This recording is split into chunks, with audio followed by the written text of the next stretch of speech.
Imagine this. Your thoughts, your beliefs, your feelings. This is your house. But is it your home? Hi, I'm Nelson DeMello, and join me as we try to find our home beyond our borders.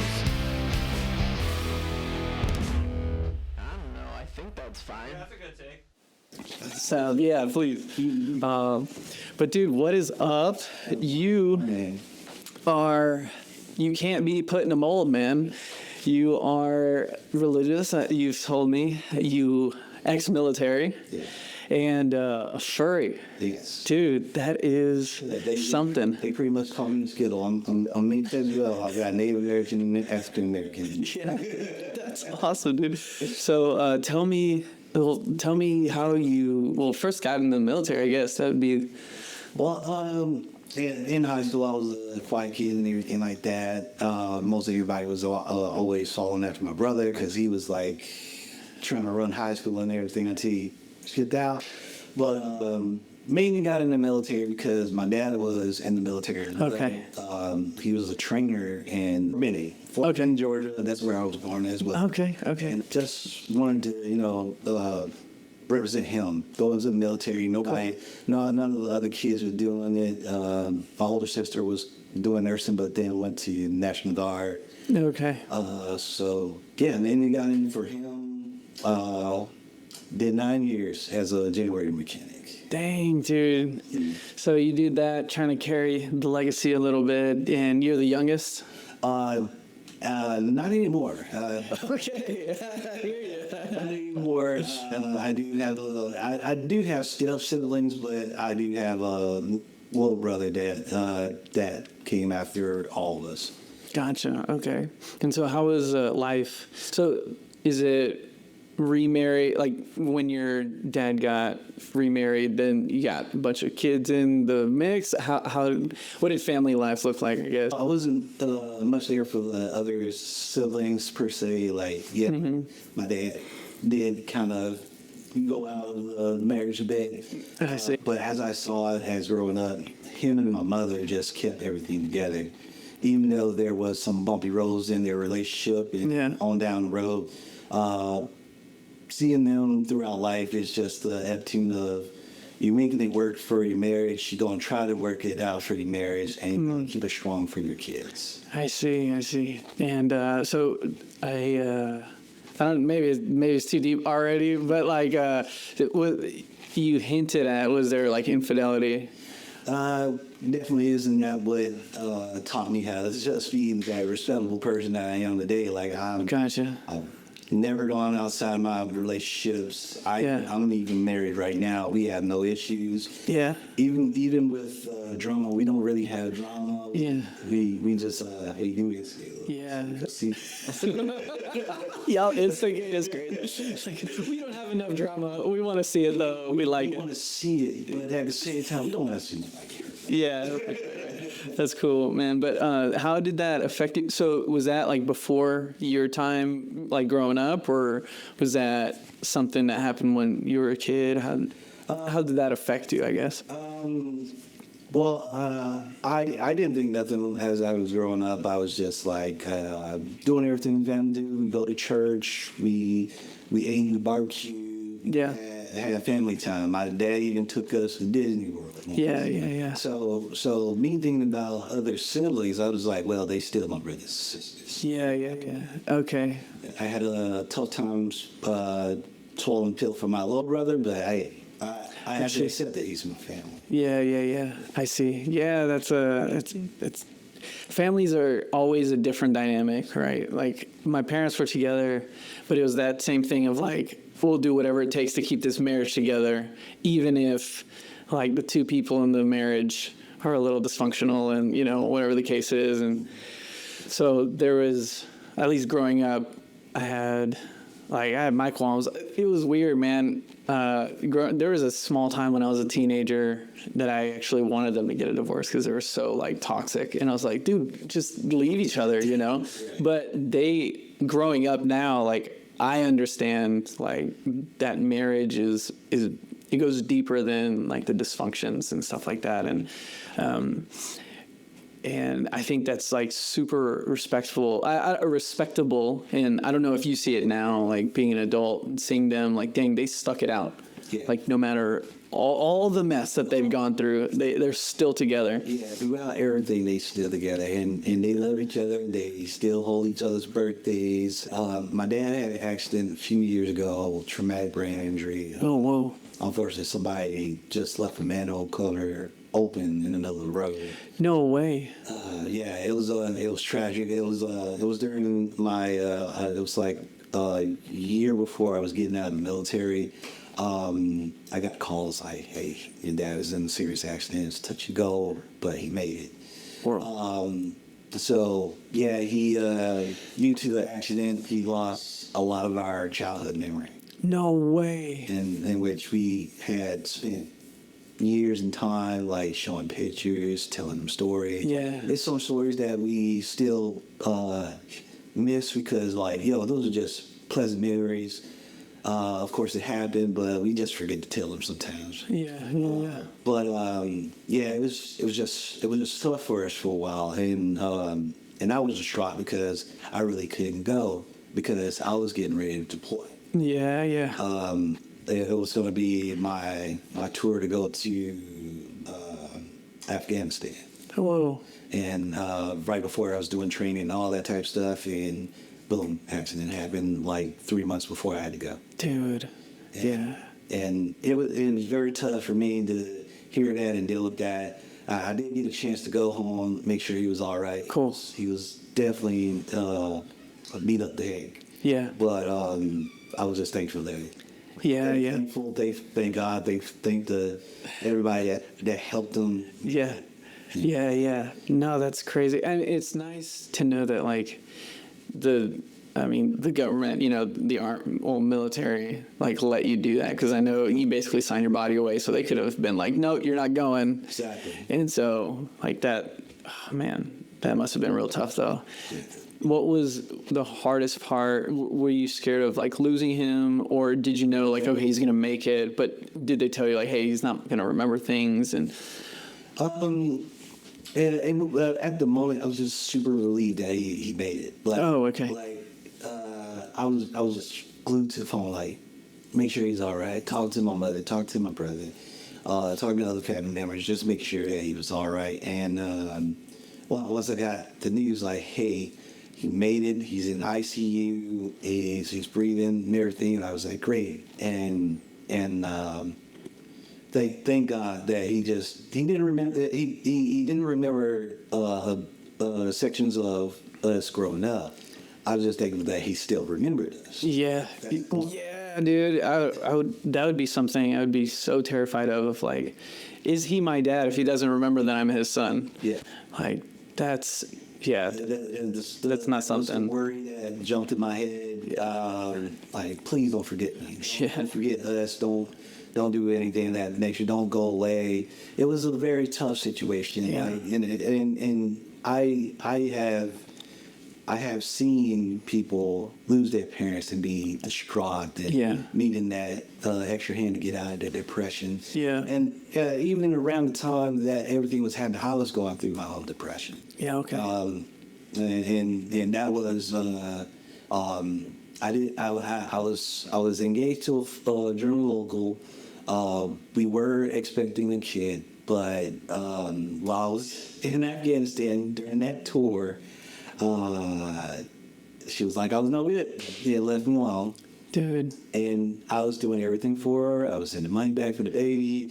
I was ready to be like, I even popped the question before ringing. Like any normal person would do. Right. And I did that before I knew that she was pregnant. Yeah. And when I asked after that's still pregnant, then I was like, okay, daddy mode. In my head. Why? And just some stupid online mess led to us breaking apart. Really? And for her to cut me off was some BS too. Yeah. I'm not ashamed to talk about this. Yeah. It's been a long time, and I've always it's always best to get off your chest. Yeah. I was doing my due diligence. I even was communicating back and forth, and at the same time, the base that I was at was closing down, and I had to come back to the States. I see. I tried so hard to stay, but I couldn't. And my last communication was on Route 1. I was just checking on the kid, trying to see what's happening. Is he okay? Do he need anything? Is he all right? That's all I want to know. Yeah. And on her side was rude. And I played like, hey, I just want to know about my son. That's it. I don't know why we doing this. Yeah. That was it. And that was the last time you talked to her. Last time I talked to her. Dang, man. And last time I ever saw anything of my son, and that was back in 2011. 2011. Mm-hmm. Dang. And you don't know anything about the kid or nothing? Yeah. Oh, dude, that's so sad, man. That's sad, especially with, like, your intentions. Like, that wasn't your intention to, like, leave this kid fatherless. No. You know? That's It's totally... family. Yeah. And then growing up, all of our family stuff together, no matter the case. Yeah. And in a situation like, I never cheated. I never did anything. Yeah. It was like, she listened to her friends talking about how I wasn't going to do nothing on me, anything, or do anything for them as we continue our life together. Yeah. And so she took the quickest route to exit. Man, did she have the same faith? No. It was like spot on, it's over. Yeah. It was, the only honest was, at the time, you know, certain people, certain moms be like, yo, vote for me, do me this, all that, so I could bring this contest on Facebook. It was around that time that they was having on Facebook. Okay. At the time, I'm 20? Mm-hmm. Still kind of naive to the world, you know what I'm saying? Yeah. So I'm like, oh, I ain't doing nothing. This is a nice thing I'm doing for someone. Yeah. And exactly that. I voted. No communication with that person, nothing. I didn't compliment her or anything. I said, wish you luck. Mm-hmm. And that's it. And That was enough. that was enough, That's crazy, man. I guess. Maybe you're just looking for an out, dude. I mean, that sounds just ridiculous, you know? Yeah. But At the time, yeah, looking back, it's a lot of people that I could listen to, but just because I was like, yo, I'm in love, and you're young, man. Yeah. I was just, I thought it was okay. And Right. it wasn't. Yeah. But that never steered me away from doing my duties in the military. I had missteps off duty, which depression, people train, and Yeah. that's what I did. Gotcha. Until I got in trouble. Luckily, thank God again that I got with the slap on the wrist, and truth be told, I spent a weekend in jail, but none of that's for record because I did what I needed to do. Yeah, dude. Oh, man. Yeah, man. That kid situation, though, it resonates a lot with just that idea of us trying to do the right thing. And I mean, I guess in more like Christian terms, like trying to be righteous, trying to do the, not just the right thing, but the godly thing.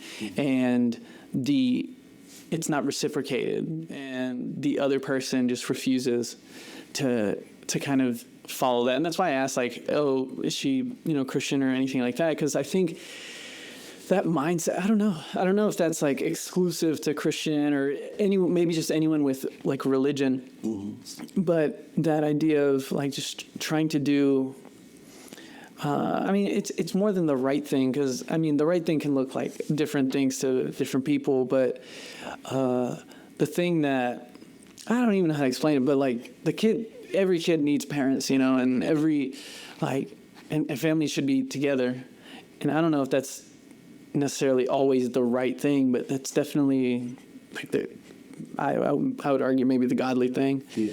And so yeah, that's just like I couldn't brush over that, but just that pain, like that's one thing I just can't explain is like those situations, like when, I don't know, yeah, I don't know.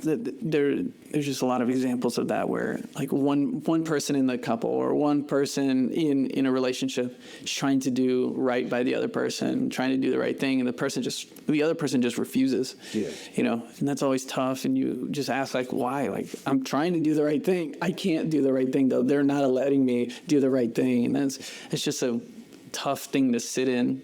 Yeah. Yeah. The upting thing, I just, it upsets me is when somebody just driving your own narrative about you. Like, like you said, you can be doing the most righteous thing that you could possibly do in your own head, thinking that this is right for whoever's around you or for yourself. Yeah. But then people just have that mindset about it. Like, you do one thing, or they see an example of other people doing it and going to think that you're going to do it. Yeah. Kind of that, like, the trauma, like, of past relationships or just seeing culture and having your mind warped of, like, what's common, what's normal. And us kind of having, honestly, just our foundation is just a completely different place than maybe the rest of the world. And we, and they expect us to act the same as everyone else. And that's just always tough. And that's hard to rewire and hard to change people's minds. Like when I was single and dating, I got a lot of my advice is, hey, try to pick someone the closest to your background because they're going to see the world the same way you do. Yeah. So I was like, oh, but like, you know, I love all these cultures and I love how people I love people's different ways of like looking at the world and this and that. And they were like, look, it's cool to be friends with them. It's cool, you know, all this, but to build a life with, you guys have to be on the same page about how you'll see the world and this and that. And I'm like, I know that part, but I figured, you know, like intellect or, you know, our philosophies could transcend like our backgrounds. And I don't know if that's the case really. And so, yeah, I basically, you know, married a Christian Brazilian American because like that's my experience. I'm full Brazilian, but just being raised here, and then my wife was born here, raised in Brazil, so it's like the same but opposite kind of. But you know, growing up Christian, so we have the same like fundamentals, and I think that does help a lot with like where we come from in terms of like our ideas and our intentions, stuff like that. But yeah, that's a tough thing when like that's not the case, and trying to find some middle ground, and sometimes there isn't any. But you talked about depression a little bit. When did that kind of start? Do you know like what brings it about? Is it just chemical? Like you've been diagnosed, it's just a chemical thing? I was diagnosed. I was in deep depression 3 years after the kid situation. Okay. And everybody should know those seeing signs is actually all true. I kept my signs hidden. I worked. I kept myself busy. The after hours, I locked myself down. Yeah. You will see me, and people go through depression in different ways. Mine was drinking. Yeah. And I never got to the point that like hope, unaliving myself. Right. Never got to that point because I always in the back of the head like unaliving yourself is unfair to everybody else around you. That's not going to solve anything. Yeah. But it was to the point that I said I finally got to the depression of pointing the finger at me. Like, I caused it. It was my fault. I need to hurt myself because that was I made this situation. Yeah. But it wasn't true. Yeah. And with all the facts in front of me, I knew it wasn't true, but the depression made me think it's not true that it was my fault. Yeah. So I'll just obliterate myself so I won't feel the Lord. Yeah. I did the wrong things. I made bad decisions, but I never made that bad decision about work. Yeah. But then it just caught up with me to where it didn't affect my work. Yeah. And after that, and then meeting my now wife, she was the one that saw my symptoms finally and was like, go get help. Yeah. And once I got help, I got better. Dude, that's so good. Yeah, man, that I think that clearly shows kind of really the devil's role in how, at least in the way I've framed, the world. Because like the devil doesn't make us drink, the devil doesn't make us do bad things, but what he ends up doing is he tries to like throw shame at us, and he tries to, so shame about that relationship that you then internalize, turn that into drinking, and then he gave you shame about the drinking, right? Yeah. And like that's all he can really do. And Once you at your lowest, he will put you there. Yeah. Or at least facilitate it. He'll put some nos in your car to get there. You know what I mean? Yes. Oh man. But my experience, like with my mental health, has always been really highs and really lows. And I don't think I was necessarily bipolar chemically or anything like that. But I think what would happen is my esteem was just so fragile. So any good thing that I did, or people, if like, let's say I went on like, 3 or 5, 5 or 3 dates in a week with different girls, I'd be like, oh my God, I'm like the hottest guy on the planet, and then I'd get like an F on a test that I was supposed to pass. I'm like, I'm the dumbest person ever, so it was like extreme highs, extreme lows. And I listened to Tim Keller talk about like the ego and self-esteem and how an ego that is in pain draws attention to itself. So in the way that like you're not thinking about your elbows right now, you're not thinking about like your ears or something, because they're not hurting, right? So usually when something's hurting, like that's all you're thinking about the whole day. And so what clicked for me is because you were talking about like I deserve this, I got to do this to myself. Like we and I mean I don't know how like like buckle your bootstraps kind of deal this sounds, and I really don't mean it this way, but it's like we almost do it to ourselves in terms of beating ourselves up. Yeah. where we think because we put ourselves at the center of like the actions and what happens in the world, then it falls on us, right? And really we're a byproduct of brokenness, right? Like what happened there, like you said, it wasn't your fault at all. And it's really hard to not take it personally. But it's this thing that we tend to put ourselves in the center of. But again, like I think a huge part of Christianity, a huge part of religion is remembering that we're not the center. It's Jesus, right? It's God.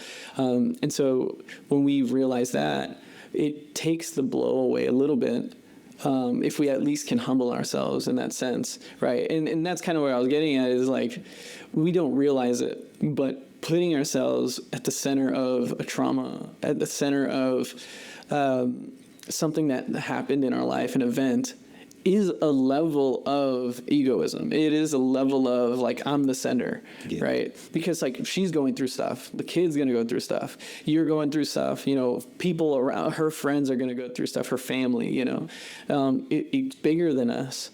And we tend to kind of do that. And this is like so normal and natural, right? Because grow up, we have to train ourselves to think bigger picture and put ourselves kind of like, oh, this is a group thing always, and yeah, man, is that something that you kind of process through? Like, I guess when you said you got help, was that therapy or did you? Yeah, I went to therapy right off post, and at the time I was stationed at Fort when it was named Fort. Okay, that's right. It was Fort Cavazos. Yeah, I was stationed there. It was 2014 when I got help. Yeah. It was summer. I remember a night that me and my now wife, we were actually hanging out, and I think I was just talking about Germany. That's where I was when I met my baby mom. Yeah, your baby mama. That's right. It is what it is. I say it like this. When I met my baby mom. And I was just telling her about it, and I didn't keep nothing hidden from her. I told her everything that had been while what's going on. I even told her about depression, and it wasn't the first time she was like get help and everything like that. It wasn't the first time. And it's like that with everybody that's in depression. You got to get into the heads of a lot more than just one thing. That's true. Yeah. Someone in depression is very stubborn. Yeah. Because your brain is just locked in that mindset. Yeah. So that night, she took it upon herself to look for my baby mama on social media. Yeah. Found her. Facebook, but now Meta, their security, like, if you're not following that person, you can only see so few pictures. Right, yeah. And it triggered me. Once I saw, like, a kid in the photo, and I knew it was her in the photo, and she was in the photo, I was like, that gotta be him. That guy. Yeah. And that just sent me off in a spiral. I lost it. Like, Yeah. I had no control of my thought process. The depression took hold of me very, very hard. Yeah. And I was like, on the thought process, like, yo, just hit me with a car. That's how badly I was hurt. Yeah. So it took my wife grilling me for 25 minutes. It's like, it's going to be okay. Yeah. It's going to be all right. He'll find you one day. She isn't fine. He told me the story. He showed me the emails. I know what's going on. Yeah. It's okay. You're not at fault. And I'm hearing this. I hear the words. I'm still in this state for another 15 to 10 minutes until I just held my breath. I took a deep breath. Yeah. She said it one more time. And I was like, okay. I washed my face. I got myself together. The next day, I went straight to sick hall and made my appointment to go see a therapist. Dang. And I was in therapy for a good 2 weeks. First session, I said nothing. Yeah. Because how can you open up to a stranger about this situation? Yeah. Right? And great therapist, by the way. I know I forgot her name, but I will still say thank you, because she was patient with me. She was like, hey, I've met plenty of soldiers that come in here. They don't say nothing during their first session, but I just want you to know you don't have to say nothing. This is about you. Yeah. It's not about me, anybody outside the room. This is about you. Yeah. And we're going to focus on that. So when you're ready to talk, you can start talking. Yeah. I didn't talk for that session or half the next session. It was until it was like 15 minutes left of my second session. I just cried. Yeah. I cried, I teared up, and I just started pouring out everything, like pouring out my heart. How I met that person, how everything was going, how I acted, how I actually for the engagement, and went to Afghanistan on this tour and everything. I poured everything. I finally poured out. I was crying because at this moment, I finally had someone else see what I was going through. Yeah. Because, I could have told my family that was close to me. I just told them, like, hey, I'm all right. It's okay. I'm just going through the day. That was my excuses. Yeah. It wasn't until then, like, after talking to that therapist and everything like that, that's when I was actually ever to pour everything out to my family. Okay. And that's when everybody was like, oh, that happened. Are you okay? It was just tough.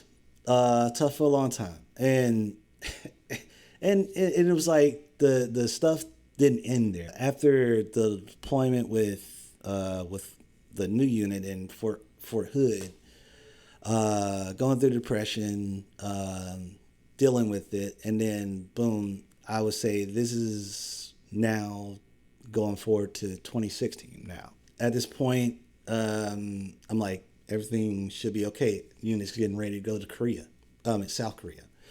But first they had to go somewhere else to train. So I was like, okay, PT test going on, everything fine. I messed up my PT test on the run. I missed it by maybe 30 seconds. Mm-hmm. So I was like, I never miss it. I have never not passed a PT test since I've been in the Army. Mm-hmm.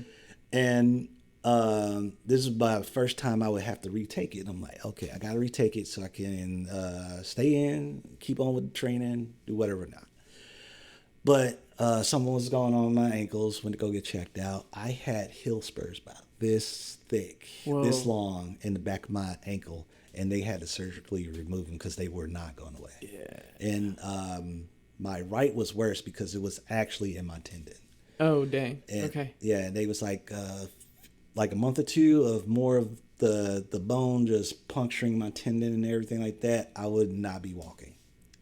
Wow. So I had the surgery. I think it still makes me mad telling this story because they could have did better.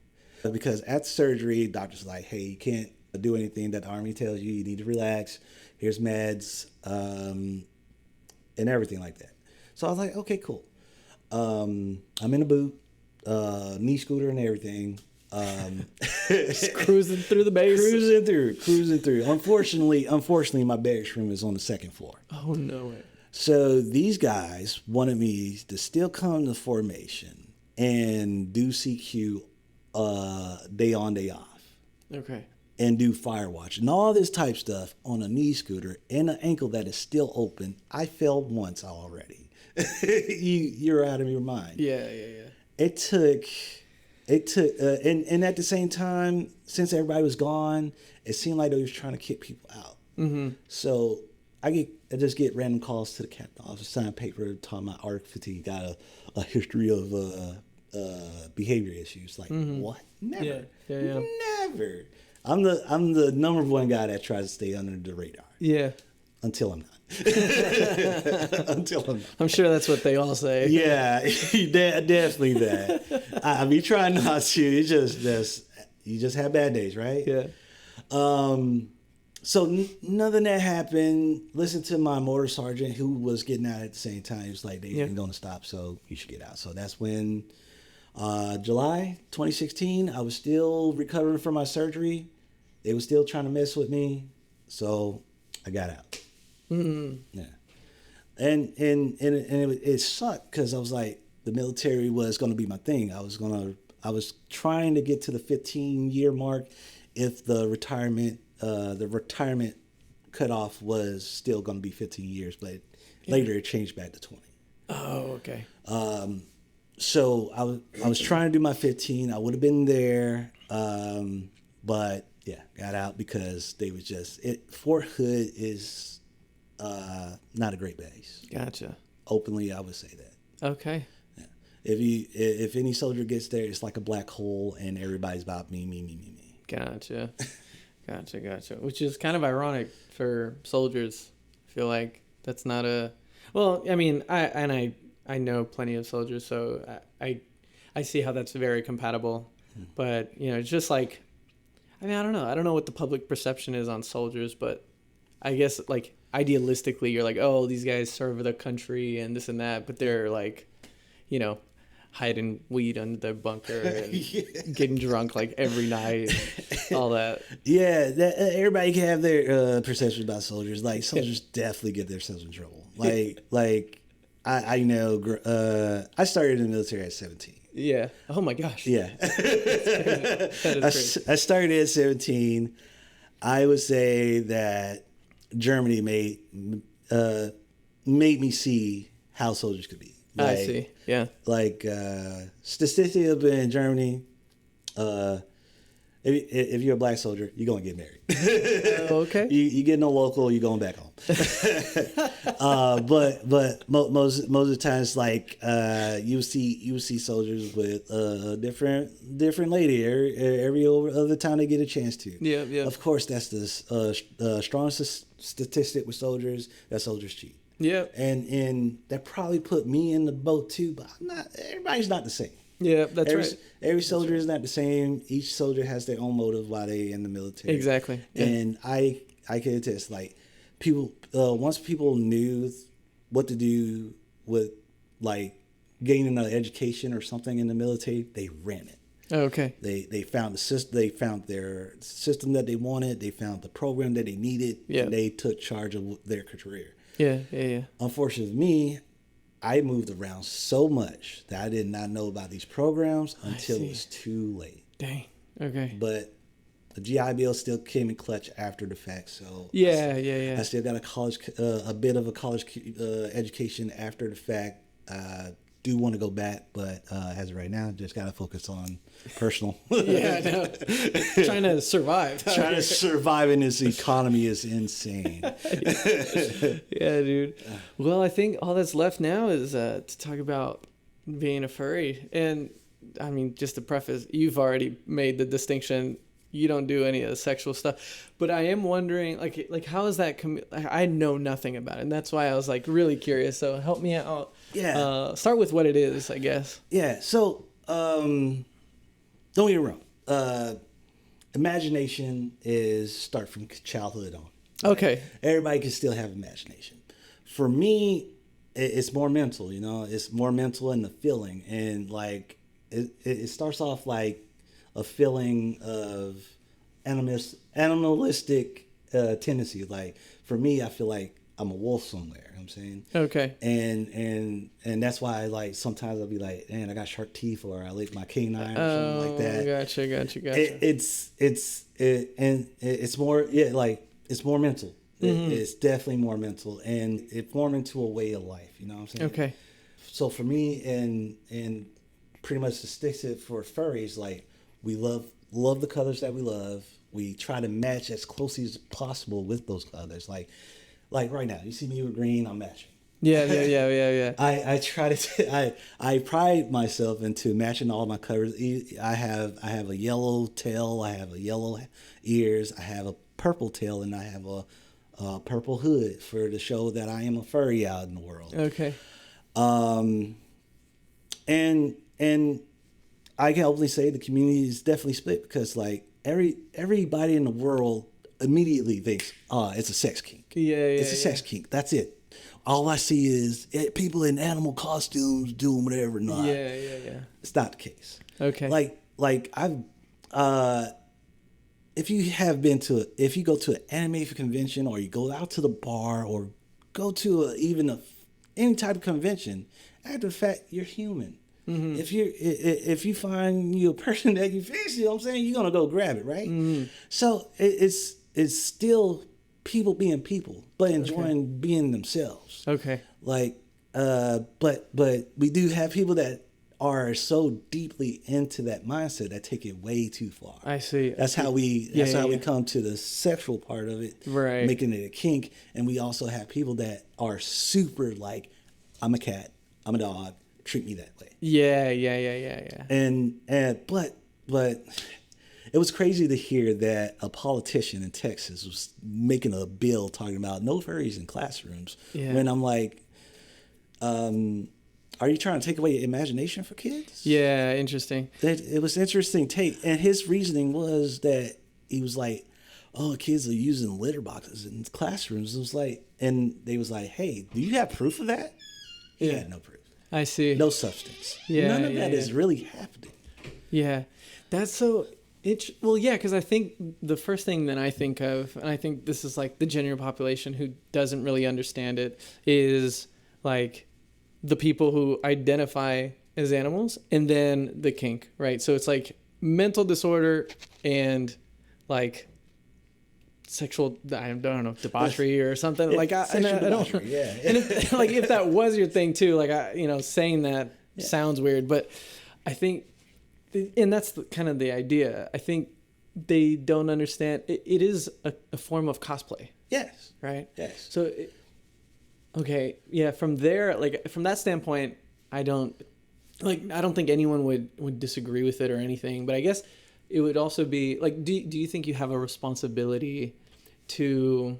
So, for example, like I was a youth pastor for a while, and my dad would always tell me like, hey, whatever you preach in moderation, people will act exaggeratedly. So if I from the pulpit was like, hey, drinking is not bad, and I could lay out like the line, right? Like, hey, 2 beers a day, or like, twice a week max, once a week maybe, whatever. Like I could lay it out like very conservatively, right. And then all they hear is, Pastor said I could drink, and now I'm gonna get wasted. You know what I mean? Right. And so there's that sense of responsibility of like, okay, whatever comes out of my mouth, whatever I do, if somebody is looking at me with like, oh, this guy is somebody to look up to, they're going to do what I do in a very exaggerated way. Yeah. Does that responsibility kind of fall on you? Or do you even think it's your responsibility when let's say you do that and a kid says, oh, this person looks like, a cat or a tiger or something. I feel like a tiger. I am a tiger. And now they've gone the deep end, where you're saying, hey, the community is split on these people. Do you have that responsibility? Do you feel that?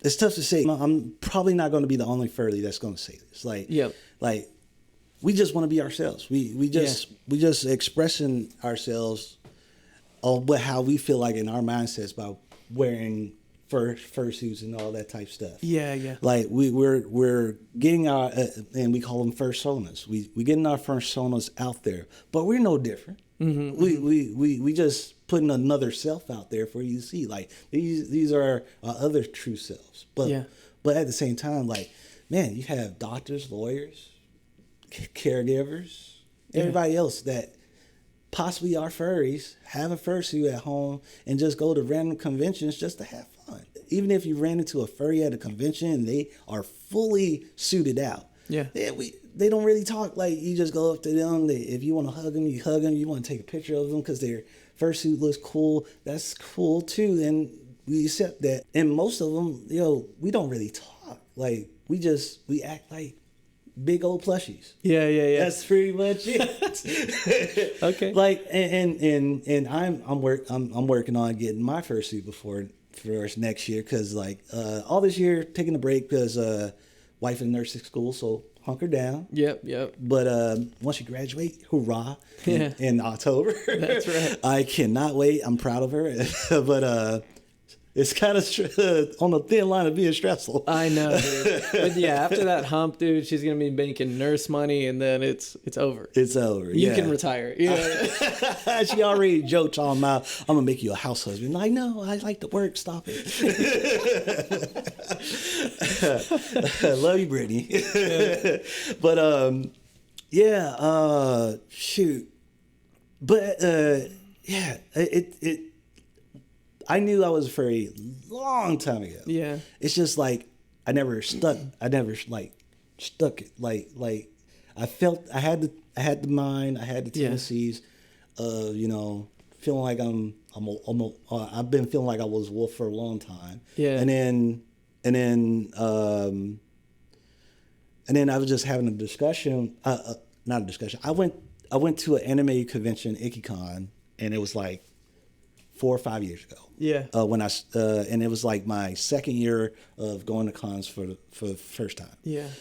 And my niece was in town. My niece came into town, and I was like, "Hey, I'm gonna take you to this anime convention so you can have fun." She announced that she was non-binary, so I was like, "I'm gonna be that supportive uncle. We gonna do this thing." Mm-hmm. He was walking out of the parking lot in downtown Austin, going to IkiCon that was at the Marriott down there off Cesar Chavez. And we just walk in, and this guy just stops and was like, "Hey, how you doing?" And I was like, "What's up? How's it going?" He was like, "I like your fit," because at the same time, I'm matching. Yeah, yeah. You're always matching. Yeah. I've been always matching and never knew why. I was like, I gotta match. I gotta make sure everything's fine. Yeah. And he was like, "You're a furry." Interesting. I was like, interesting. I was like, what makes you say that? I can see it in your eyes. I was like, I do wear my personality on my sleeve, definitely. And my eyes can tell you a world of things. Yeah. But I would never expect a person just randomly is like, hey, I know who you are. And I would know that you know who you are. But at the time, I'm like, nah, man, I'm supporting my niece. She's doing her thing. She's the furry, not me. I'm supporting her. I just like the culture. I'm a fan of furries. Like, I never had a bad furry interaction. Yeah. So, and that got me thinking, like, all day, like, why would a random person say I'm a furry? Yeah. Then thinking about it. And no furry would ever tell you that animalistic mindset or that feeling can just pop up anywhere. It's random. It comes at random times. Yeah. If you're like in a very comfortable, like for me, if I'm very comfortable, that's when I get it. It happens like a few seconds. I'm like, damn. Oh, I feel that Fursona in my brain. And like I said, it's mental. Yeah. But that doesn't control my person. I just have a Fursona. Yeah. But it's like Batman and Bruce Wayne. Yeah. Except him getting hit with fear toxin. No, it's interesting when you're talking about this. It does remind me of when I was a kid in that creative like space. Because I had pointy ears, and I guess I don't know. It was being like, I was a super pale kid growing up too. And I thought of myself as something of an elf. I was like, oh, I look like an elf, you know? And so that was the thing that would go through my mind. What that makes me think of is how, like, have you ever watched Inside Out 2? Yes. Second one? Yes. You know how there's like memories and then like the core memories and the core memories like create the personality? Yeah. It's almost like that where like I could see an alternative, because that feeling, that sentiment isn't core to me, right? But in an alternate dimension or something, that could have been, right? And so I just think about my life that way of like, I have these memories that I remember and these feelings that I remember, but they're not core to who I am. Now, what my curiosity is there a way that we can kind of choose that? Can we then choose who we are by recreating our narrative, you know? And I don't know, I say that more because, that's the thing. Everybody can control their own narrative. That's the thing. Yeah. Everybody can control their own narrative, but they can't control what's outside of the narrative. I went through therapy. I went through therapy recently. Because of course, military PTSD. I gotta control that. I do suffer from PTSD and anxiety, just off the record, on that record. But as we talking, that was my core issues. Like, I had no control of anything around me. I cared so much for people that I wanted things to happen right. Yeah. But at the same time, I wanted things to happen right for me and my loved ones too. But I can only control one thing at a time. Yeah. So when it comes to, for me, I got to drive my own narrative. Like, I got to focus on that. I gotta do what I need to do to make my life better. Yeah. And even after announcing, like, finding out, like, having that deep thought, like, yeah, I'm a furry. Like, I've been feeling that. I accepted it. Ever since I accepted it and announced it, and told my in-laws, told my wife. You know what's funny? They was like, I know. How did you know before me? Yeah. Because I was still like, I had those feelings, never knew what they were. Yeah. But I was just living life, trying to do what I need to do and just be living. I was just living. Right. And just for then the time for me to say I felt that way for the longest, and finally announcing that I am that, everybody knew. Yeah. And it's all because, like, I talk to everybody. I communicate with everybody. They know how I act and who I am.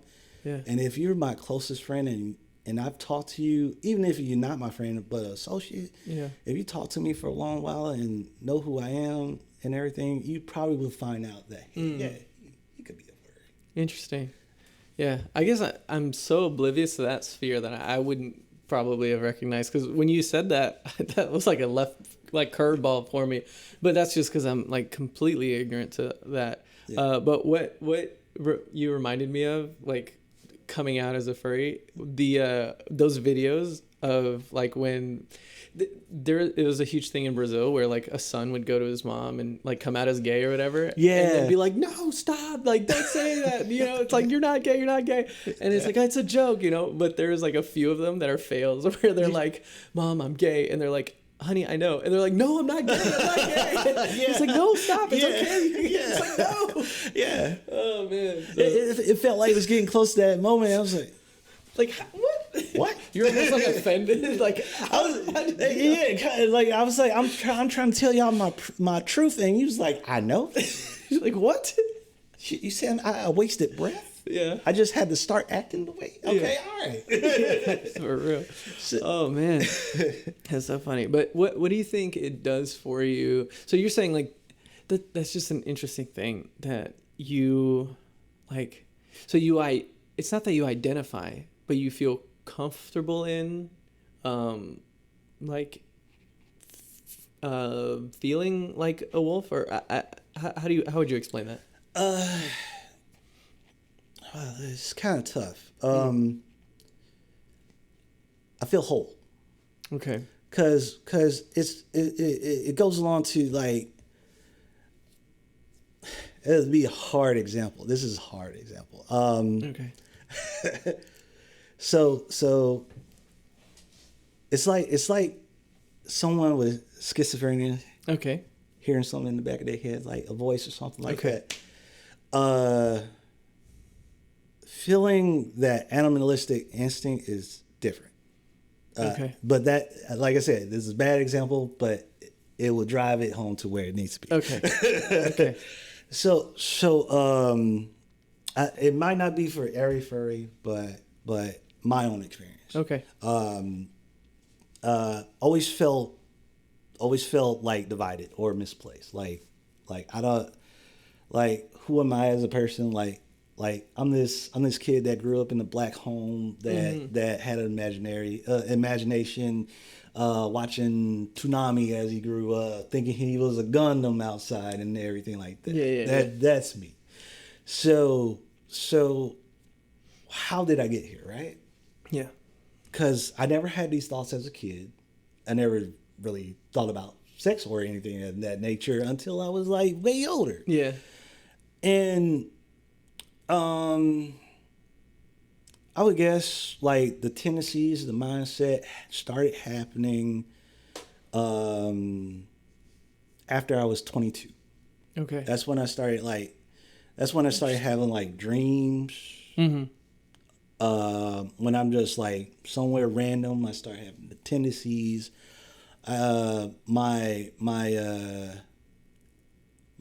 Certain little actions started happening, like I'll rub my tongue across my teeth, or I just be like, I'm gonna bite down on this real hard, or like even now, like the tendency to just bite something. It's insane. Okay. It's very insane. I think of my wife, dude. She bites me like all the time. She's like, no, it's how I love you. It's like, no, I really, that hurts. Yeah.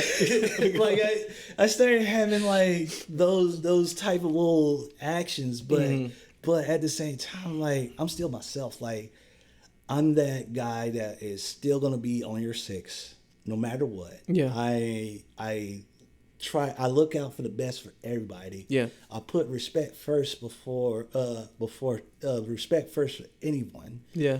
Because everybody deserves respect. Everybody deserves kindness. Yeah. And it gets ingrained after a while. Yeah.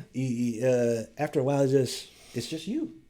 Yeah. Now that's why when I come back to saying, hey, I felt divisive because at the time I didn't know what was going on. Yeah. Until I had that moment with that guy on the street. Yeah. And after the realization, now I feel whole. Yeah. And like my furry and myself are not separate anymore. I'm open. Yeah. I would come out and tell you like, hey, this is who I am. I'm not ashamed of it. Yeah. But I don't have no reason to. I'm married. I have a great job. Yeah. It doesn't affect with anything, right? Doesn't affect with anything. Yeah. I'm not using who I am as a kink. Yeah. It's just who I am. And Right. if there's an anime convention or something fun, I'm gonna wear my tail because that is who I am as a core. Yeah. That's Chris Blunt. Yeah, man. So I see. So you have these, let's say, mannerisms, thought process, these like flows of how you just perceive yourself, and this has all accumulated to this. What is this? A guy then kind of puts a title to it and puts a category to it, and you're like, that's the thing. I feel that recently, so I'm like a songwriter, producer, and I've stopped that because life's getting busy, you know, I got responsibilities, I got to put, stuff that don't make money for me, I got to put to the side, I got to make money, right? Right. And what I didn't realize is like that part of me, which I didn't realize was that big of me, like has been dormant. And recently I've been like, talking to old people that I used to make music with and this and that, and be like, hey, let's start something up and let's make a project and this and that. And as that came, there was a floodgates of emotions, of feelings, of thoughts that I was processing then that I didn't process. I thought that I was like, I'm evolving, growing, and doing all these things. But into that same thing of like, that was a part of me that never existed, or that stopped existing for a minute there, and now is existing. So I completely understand that.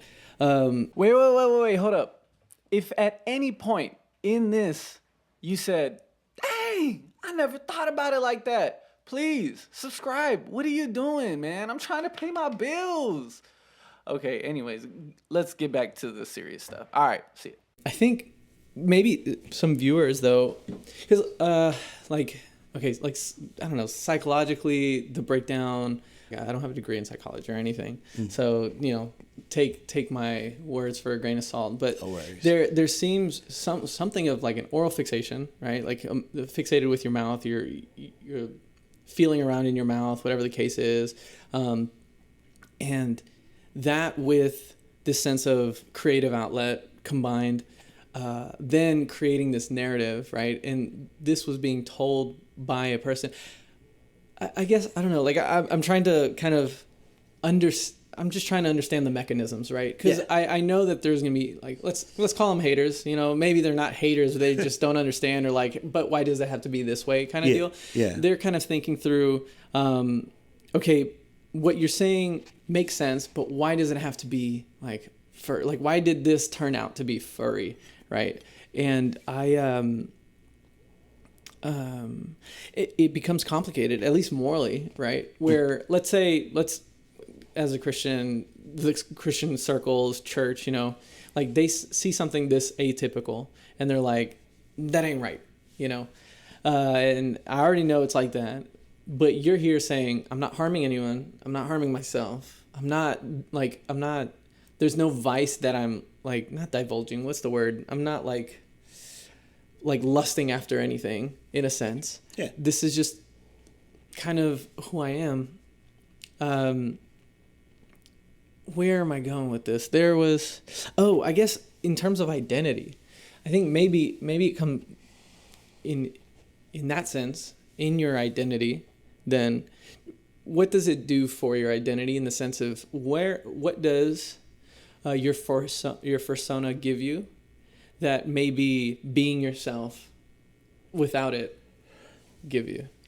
It gives me the strength, how people are, we're always shy to talk to people or communicate or even start a new conversation, you know what I'm saying? Yeah.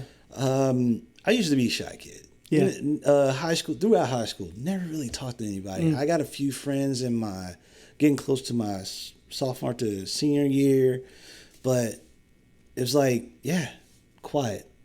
Having to feel whole now whole now with having myself and Fursona all together in one basket.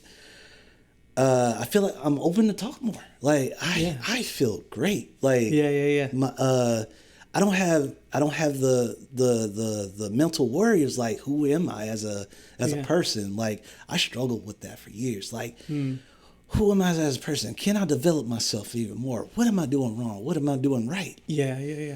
I always struggle with those questions. Like and struggling with identity is one part of the piece of being a human. Like you're trying to discover yourself after you're 15. Yeah. Once you're 15, you're just like, what am I going to do to get out of this house? What am I going to do in the future? Yeah. What am I going to do? And it goes on as years keep going. Yeah. Like, who am I as a person? Yeah. What am I and doing it doesn't with end, myself? dude. It doesn't end. We're like 30 years old and we're still asking the same questions, you know? Exactly. Yeah, I hear you, man. I hear you.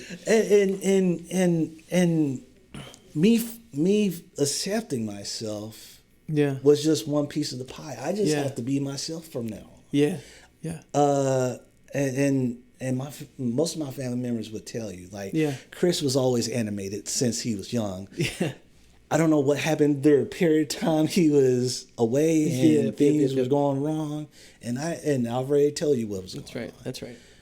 And now that I've gotten away from all that trouble and I got to getting back to focusing on who I was as a person, it took a stranger to get me to finally get to that last drop. Yeah. I feel good. I feel good to have that, and that what makes me happy about meeting random people. Yeah. They can teach you something. Yeah. It could be just like out of the world, like you going through something, you just looking for a sign, and you just get this random occurrence that just happened. Yeah. That's your sign. Yeah. Listen to it. Yeah. It's been even in the professional world. Yeah. I always grew up to listen to my elders and listen to advice, no matter good or bad. It depends on you as a person on how you use that advice. Yeah. So if it wasn't for me listening to people or listening to my elders, I would be out of a job.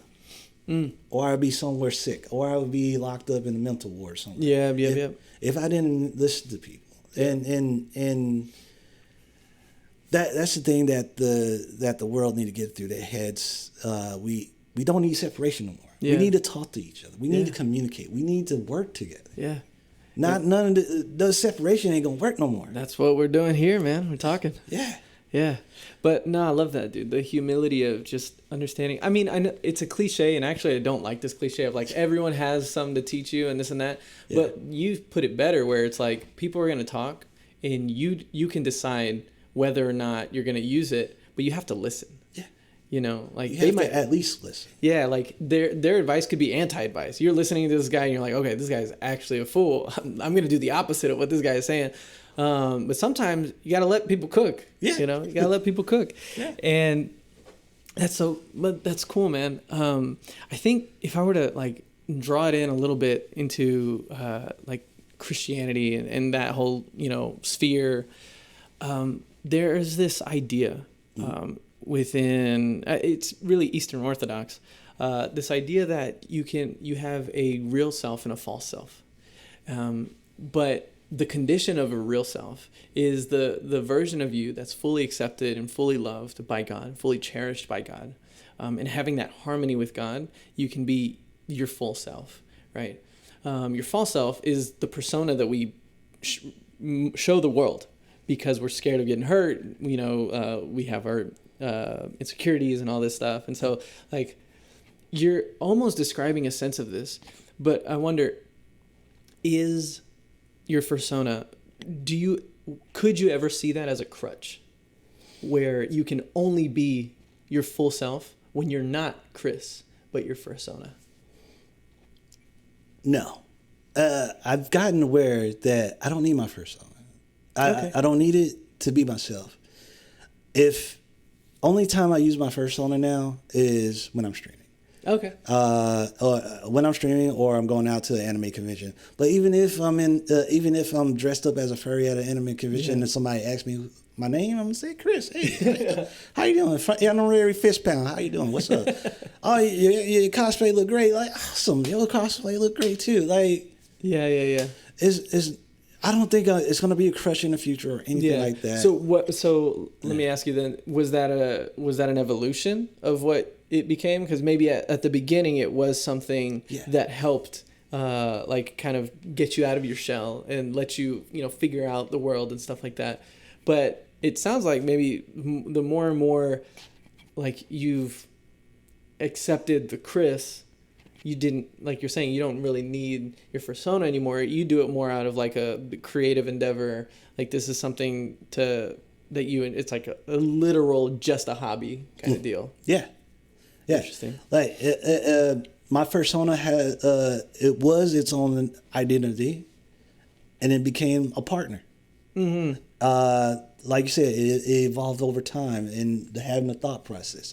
And as I say, I felt whole after the fact that I knew I was a furry. I'm going to still carry that from here on now. I see. I'm a furry, no matter what. But at the same time, I don't need my Fursona to be Chris. Yeah. I'm going to be Chris 24/7. Yeah. It's just, I have a little colorful to me. And that's it. Yeah. but the Chris that you get now was the Chris that was there a long time ago. Yeah. I was this person. Like I never let the army change me. Of course I had to be strong-minded and be ready to fight. But at the same time, I couldn't lose myself. Yeah. My family were so worried that I would come back as a different person. Yeah. Because I was still that person. I was always kind. I always looked out for people. I looked out for family too. Yeah. No matter the case. And I'm back to where that is. Yeah.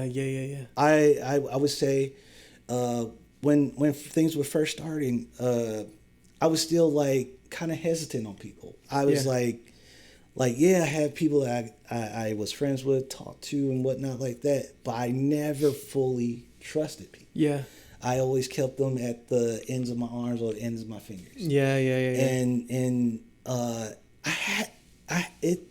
had to fight that. Like if you put yourself in that kind of mindset, what are you gonna do? What are you gonna people gonna start feeling the same way about you? Yeah, that's right. Like, oh, he didn't tell us about that. Maybe something's off about him. Yeah. Why didn't he just be open? Why didn't he just communicate? Yeah.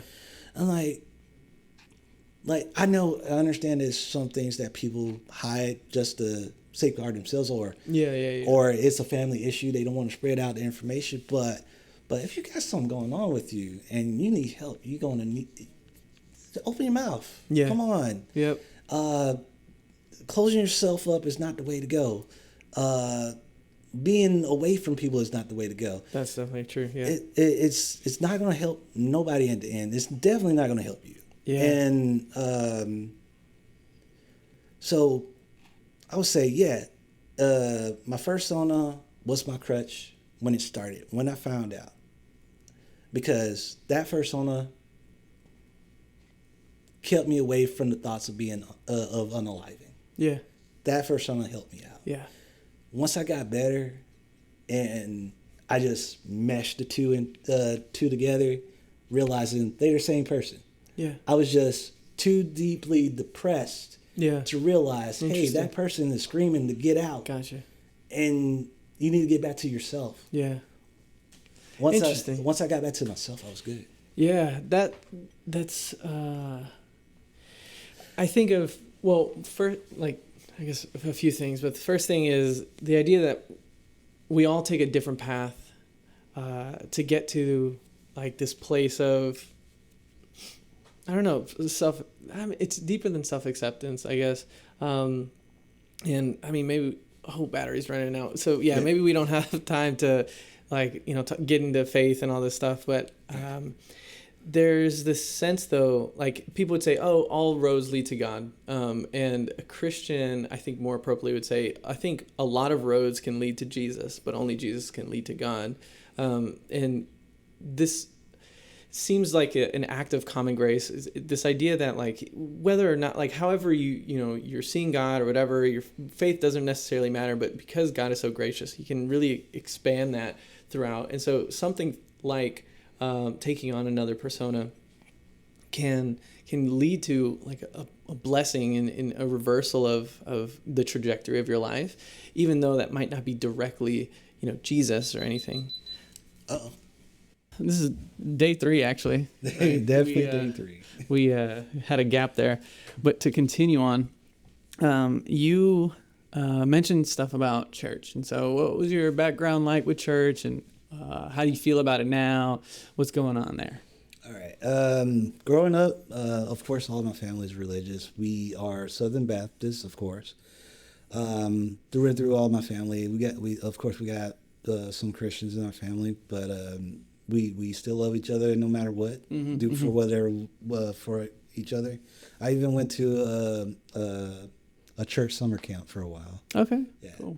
So I've always been in the church.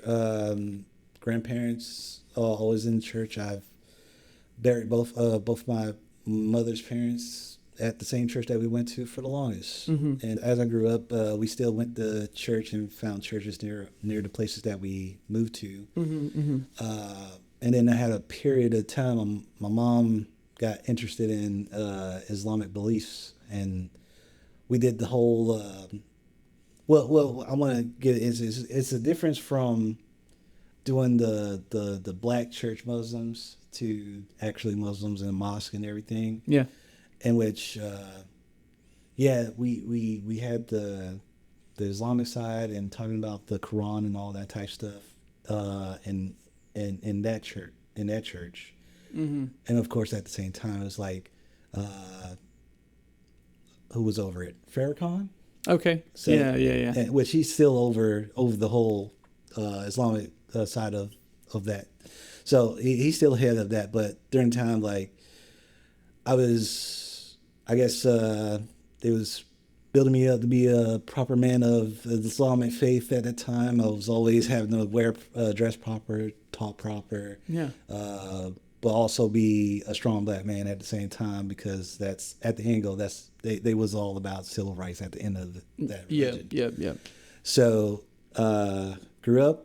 I saw that side of the side of that faith and everything, and their teachings was like, hey, if you take up the Quran, you could take up the Bible as well. So that what made it a bit more interesting. It's like, hey, these two books are different and had different sayings for different religions, but they still talk about each other. And it was like one instance that the Prophet Muhammad talked about Jesus, and how, and same wording, how Jesus came back and all that, and the breaking the bread, the wine, blood of blood, and everything like that.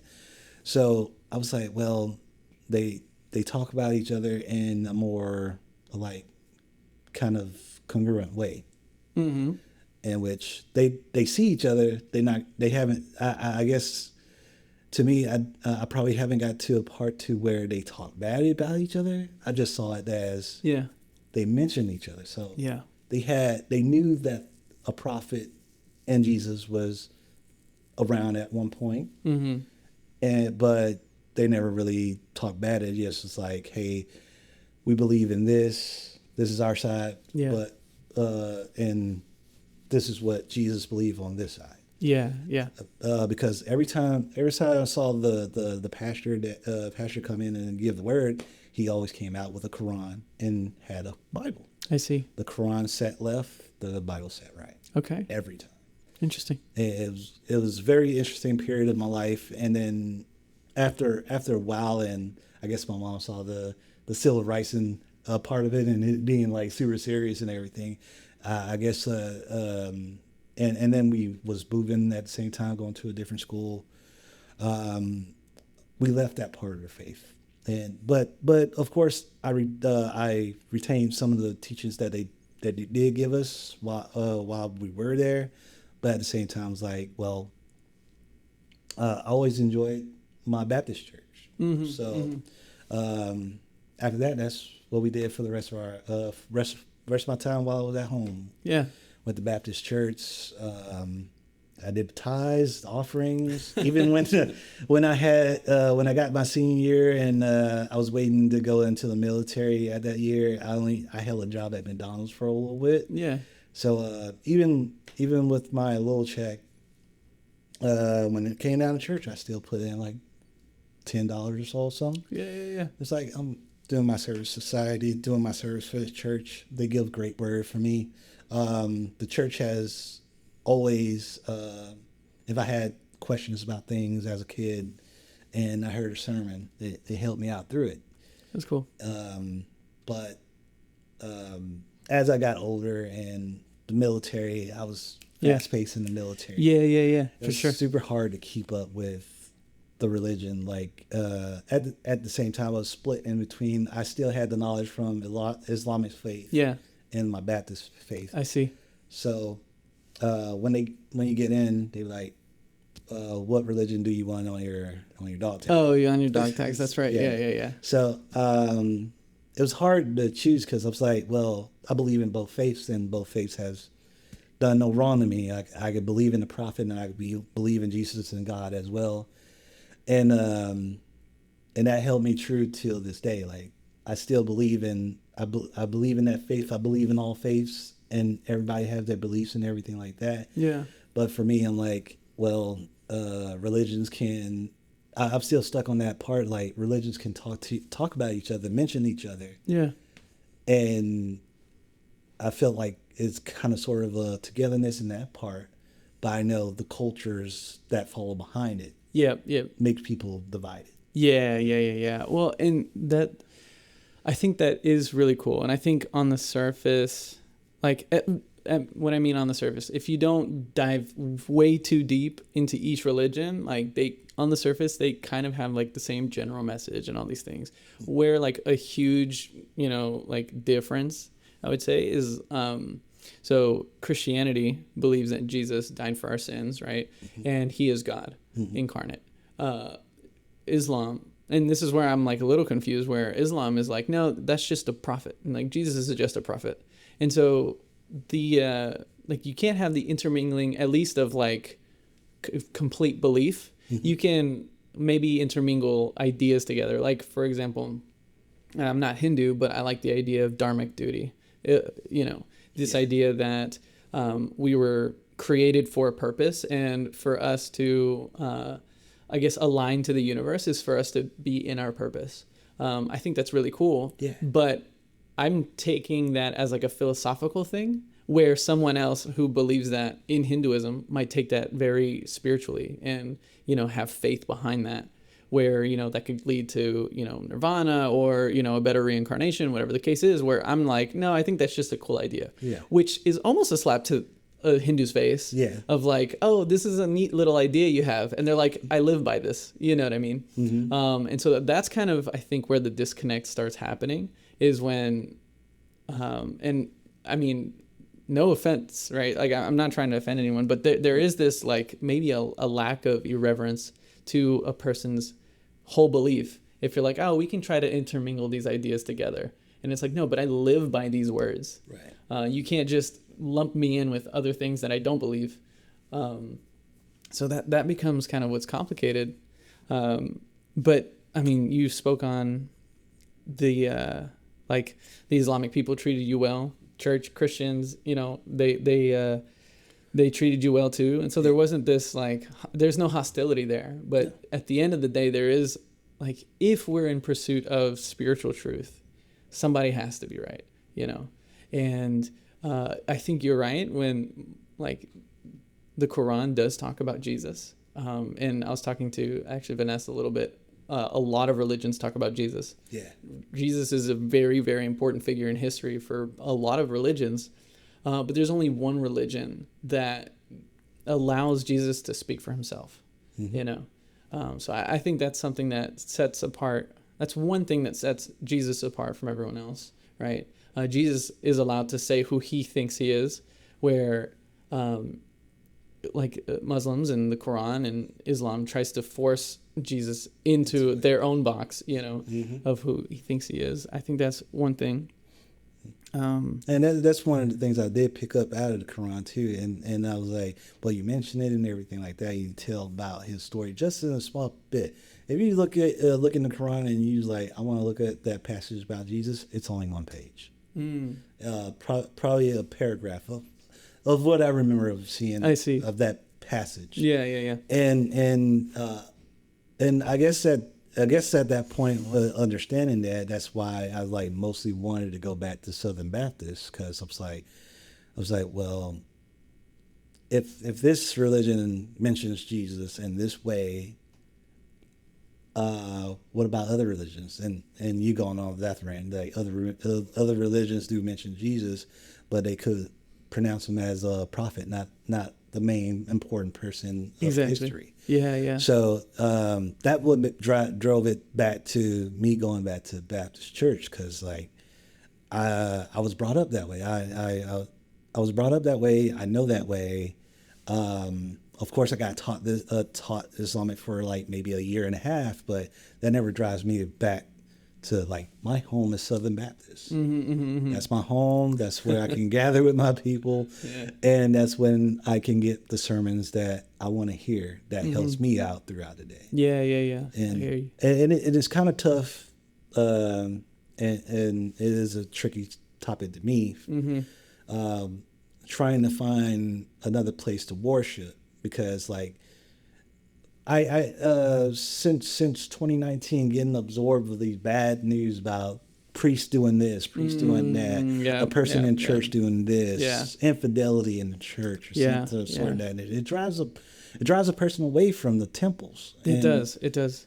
I do see. Yeah, I do know that. And it puts me in this bad bubble. Like I want to get my word, I want to get my sermon, and I keep my strong belief for me. Yeah. So for me, like, I'll go on YouTube, or I'll go on TikTok, because some people are doing their sermons there. Like, I'm just going to get the sermon. I got my word. Yeah. I got my faith intact. I talk to God every day. Yeah. I'm good. Yeah. I totally understand. And there's multiple reasons for why a lot of this, like scandals, these things happen. I think one thing is even putting pastors and stuff on a pedestal. I think that's a huge factor, where these guys don't have the outlet to like, hey, I'm struggling right now. And instead they just keep it a secret, and then that secret grows bigger and bigger, and that starts lashing out, right? And then you catch them. You know, that's one aspect of it. The other aspect, of course, is like any organization, there's always a way to make money, or there's always a way to, manipulate and this and that. And some people are evil and they don't care, and they don't have the reverence, right? So, I mean, there's a lot that goes on in the background there. But in terms of doing it on your own, I totally understand the sentiment, but I would argue that not even God is alone. And I say this, like, we were created for community, and that is in our image of God. Like, God was triune, always triune, right? So it was always Father, Son, Holy Spirit for all of eternity. He was never alone. And so when he gives that to us, we were not made to be alone, right? Like, even, Genesis 1, it's not good for man to be alone. He made a woman, right? Yeah. And so, like, it's just tough. Like, being alone, I think one thing, like, objectively that happens is, like, we confirm our own biases, right? Like, there's no one to sharpen us. There's no one to help us grow, help us evolve, right? And I mean, you've been married, so you know what that's like. And we talked about that a little bit of, like, man, even like the mannerisms that I thought were totally fine. Yeah. Like, your wife is like, no, stop that right now. And it's all right. Calm that down. Yeah. We gotta evolve, we gotta grow, right? Yeah. And so, but having that walk towards Jesus, with Jesus, and having more people around us to walk in that, one makes the faith a little bit easier, a little easier to believe when, if you're down, somebody can pick you up, and then to sharpen you and call you out and all these things, right? Mm-hmm. It's like super important. I mean, that is tough. And like, maybe the community that you would seek and whatever you would find maybe isn't conventional, right? In terms of, like, maybe I'm not going to a physical church or whatever the case is, but maybe I invite some friends over and we watch the sermon together and talk about it. Yeah. Or like we sit down once a week and read the Bible together and try to learn and grow together, Yeah. like whatever that looks like. But that's community, and I think that's really important. So how important is your faith and your relationship with God? Yeah. So relationship with God is intact. I pray every morning, if I need be, and not need be. I pray every morning, I pray every meal, and I pray every night. I got to keep that up. Everybody's going through troubles, and I want to pray for them, and I pray for myself as well. And the number one word that been glued to my head since I was little is like, God helps those that help themselves. And I know it's not like a set in stone passage in the Bible. That's right. But I'm glad you know that. It's not a set in stone passage in the Bible. Yep. But that was what engraved me. Like, I see. Yeah. Like that someone telling me that, and I was like, wait, hold on. So even with hold up. Sorry. No, keep going. Sorry. It's just it got dark. No problem. Even with the. Dang, now I lost it. Sorry, man. So it's not ingrained it's not in the Bible, but ingrained in you. Okay, yeah. So it's not in the Bible, but it's ingrained in me because my elders always said it. My parents always said it. Yeah. And it goes on to me. It goes along to, you should always listen to your elders and whatnot. Like, I know not all things. But when it comes to important facts and that would change the shape of the person, you would want to listen to that. Yeah. So even throughout the church, like hearing the sermons, of course, no one ever said that type of saying. And I always, as little you, being little, you'd be like, I'm waiting for that word. Like, he's going to say it today. My parents always said, my cousins, aunties always said, the pastor is going to finally say it today. Yeah. But I never had a pastor say that. Yeah. They always went by the book. They always went through the sermon. It was like, hey, this is the chapter and verse that we're going to start with today. Yeah. And we're going to talk about all that. Yeah. And it's like, okay. And the pastor would be like, hey, felt that someone needed this passage today. Yeah. And growing up and seeing people get the Holy Ghost or be like, that is the actual word that I needed to say, needed to hear today to push on for this week. Yeah. I'm like, this is great. This is where I wanted to be at. This is and I understand the concept of community. Being together, working together, and all that type. Exactly. Like that was a perfect example of why community is important. Yes, and I understand these facts. I understood these facts, and it's just at the moment it's just like it's tough. It's tough. I'm not saying that I'm alone. Alone in the world, like. Meeting you, meeting everybody. I can talk to people, and people are great. And everything. It's just when it comes to finding community and faith, it's hard. And I'm not saying that I don't want that. I've always wanted that. I want community and faith. Me and you talking about faith. This is great. This is what I want. And I hate being alone. It's not great being alone. Yeah. Even personal life, a person should never be alone. Yeah. It's a destructive type of feeling. Yeah. So for me, I will always keep religion on my side. Never will just go away from it. Yeah. I will even being out in public, I still pray over my meals, no matter what. That's so cool, man. Yeah, I think one thing you touched on I thought was really cool was, you like your family, your friends, like older people would always talk about how God helps those who help themselves, but you would never hear the pastor say it. Yeah. I think that's really cool, man. That touches on something that I don't think a lot of Christians think about too much, which is sometimes we get our own idea of who God is, And so we say something like that. And now I've had so many conversations, discussions, arguments with people about like, what's that line? Like, how much is God helping you because I'm helping myself, you know, and this and that.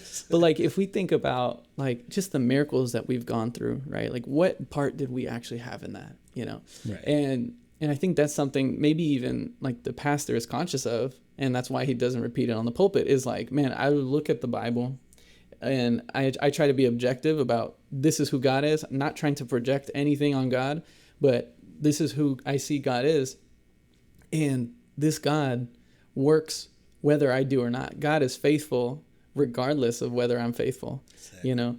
And so that touches on a little bit. Now, of course, we can't sit around and do nothing and expect everything. That's just entitlement, right? But it's that thing of like, man, like all we can do is offer our 2 fish, 5 breads, and then God's going to multiply and God's going to do the work. But this little thing, like we can't compare like, oh, I'm doing 50-50 with God. It's a partnership. It's not, man. No, it's not. There's too much around like us to do that. And it's just things like that like at least I grew up in church, kind of just accepting what people would say about God. Yeah. And that took me so far and it broke down eventually, you know. In these 2 days that we've had this gap, I was reminded of the story of Gideon. You remember the story of Gideon? Kinda. He was like this. Okay, so there was this huge army of 100,000 people, the Midianites, that were going to take over Israel, and they were very weak at the time. And there's one man. It says that he was separating wheat inside of a wine press. Wow. Which essentially means that he was hiding. Because you don't separate wheat in a wine press. No, that doesn't make sense. Yeah. So it's like a double entendre. It's like a euphemism of like, this guy's a coward. You know, he's hiding. But God shows up and says, hey, man of valor, come up, rise, and win against the Midianites. And he's like, what? Like, what do you mean? Like, what are you talking about? Right? Like, he's like, are you talking to me? Like, I'm the valor? Like, what are you talking about? Right. And then he tests him. He's like, hey, there's cotton here. There's water, make the cotton wet, make the floor dry, and the whole thing. He like does this. He's like, are you sure you're talking to me? Like, are you sure you're going to want me to win this thing? And then like the whole story goes on and he wins. Like God uses him to beat this army with 300 people. He beats 120,000 people. Wow. Yeah. And you're like, what the heck? This guy didn't believe in himself.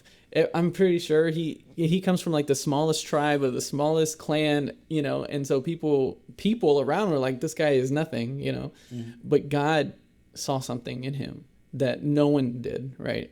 And he didn't see himself until he had the push for it. Exactly. And so what that brings to me, and what I guess maybe why, you know, I feel like God was maybe trying to communicate to you is God decides who we are. You know, it's not, we don't decide, it's not other people get to decide that.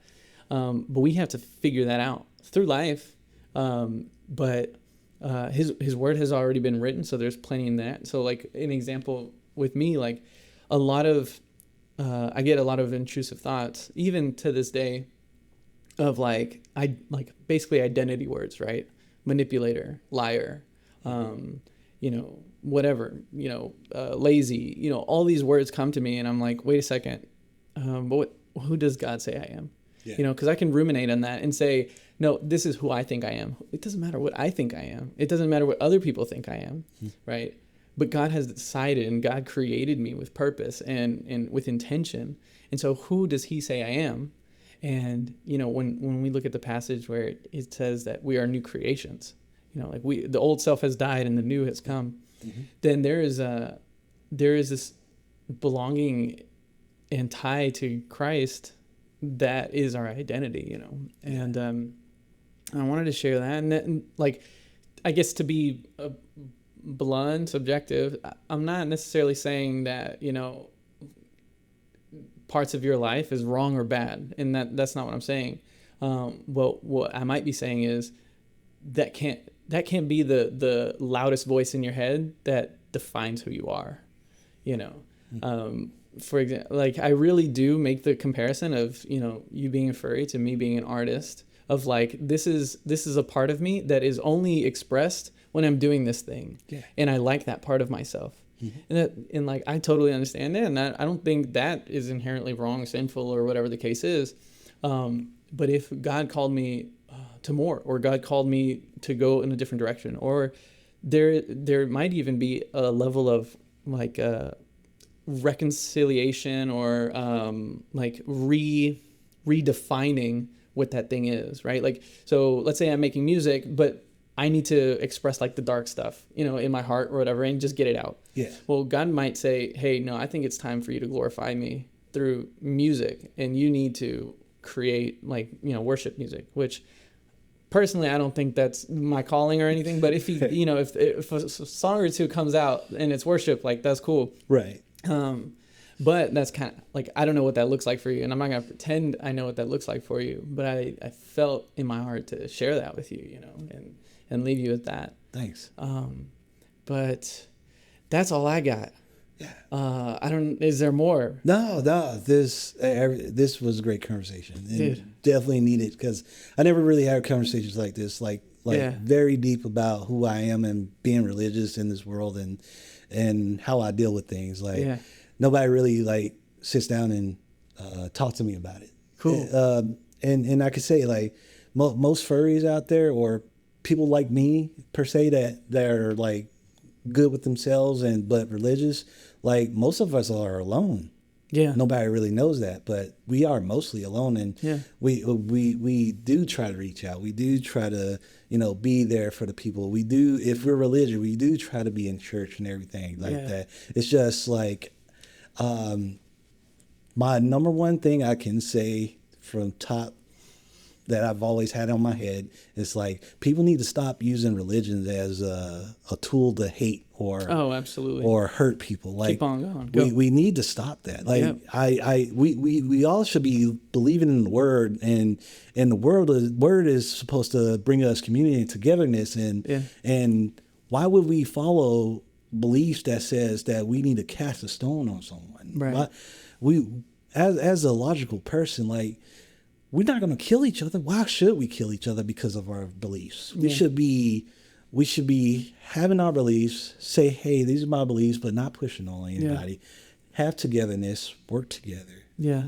Like, we can provide great lives with each other if we do that. Absolutely. Yeah. I think whatever, like, I'm in the business of trying to, like, restore, redeem, reconcile, right? And not destroy. Exactly. And so whatever that might look like in somebody's life, I don't know. But I know that, I look at me being expressive, being, analytical, but, all these things can be a formula of me being some kind of psychopath. You know what I mean? Right. But God has changed the definitions of all of these things, being creative, being analytical, all of these things to, this is one thing, right? Yeah.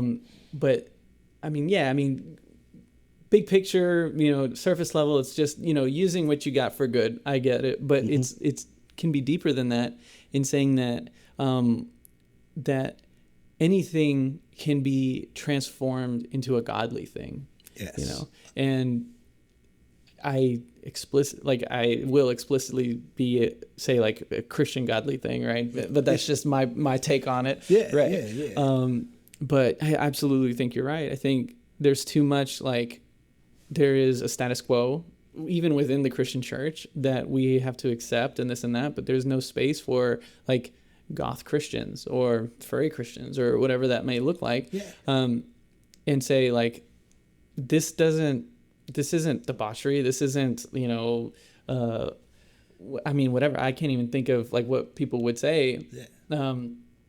And this even puts you in a space and an environment where you can reach out to other furries that don't have any religious beliefs, or, and I say this in I say you're halfway to all these, let's say deranged furries, right? In the same way that, like, there's a lot of artists that are so obsessed with self-expression that they become androgynous, they become, hypersexual, they do all these things. Yeah. I'm a halfway point to reach them because I understand kind of where they're coming from. They've just took it too far. Yes. And so you have the same mindset for furries that take it too far. Yes. And so that's, you can help like kind of shine light on that and show God's love even to those kinds of people where other people have no idea and they think all of that is just weird, right? Yeah. And it's and like I said before, beginning of the podcast, I'm not the only one that expressed the sentiment that I'm expressing. It's just the people that want to hear it. Are you going to listen to them? Are you going to listen to us? We're trying to tell y'all, hey, we're not these crazy people that I'm sorry about that. Oh no, wait. Furries could be anybody that you know. Like, That's right. you could run into a furry and not know it. And the thing is, like, because of how the state of society is, we scared to just tell you who we are. Yeah. I'm not scared. I'm not gonna let society, control who I am. I'm gonna be myself. Yeah. 24/7. And I'm like, if I'm gonna express myself to you as a kind of human being, I don't put race, I don't put who you are to this table. I see you as a fellow human being. You have tastes, I have tastes. You have beliefs, I have beliefs. But we're not gonna cross each other because of those beliefs or those tastes. Yeah. If it is certain situation that we need to work together, I'll work together with you. Absolutely. No issues, no problems. Yeah.